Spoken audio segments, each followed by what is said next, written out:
ബാക്ക്ഗ്രൗണ്ടിൽ കൂടെ ലൈൻ വലിക്കണ്ട, ഞങ്ങളും കൂടെ അറിഞ്ഞോണ്ട് മതി. ദേ ഒരു കാര്യം ഞാൻ പറഞ്ഞേക്കാം, ഇതുമാതിരി നല്ല വേഷത്തി ഈ മുതലിനെ കാണാൻ കൊതിയുണ്ടെങ്കിൽ കയ്യിൽ നിന്ന് കാശെടുത്ത് വാങ്ങിച്ചു കൊടുക്കണം. ഞങ്ങളുടെ നിസ്കണ്ട. പൊടി പൊടി പൊടി.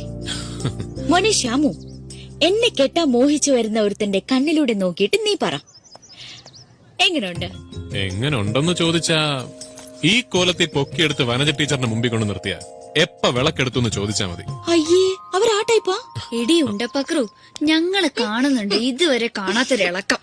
ഉവ്വടി, ഞാൻ ഇത്ര ഇളക്കത്തിലാ. എന്റെ മത്തായച്ചൻ വിളിച്ചു പറഞ്ഞപ്പോ തുടങ്ങിയതാ. മത്തായച്ചൻ എന്ത് പറഞ്ഞു? എനിക്ക് വേണ്ടി കണ്ടുവച്ച ഒരു ചൊങ്കൻ ചെക്കൻ ഇന്നെന്നെ കാണാൻ വരുന്നു. അതിന്റെ ഒരു ഡ്രസ് റിഹേഴ്സലാ.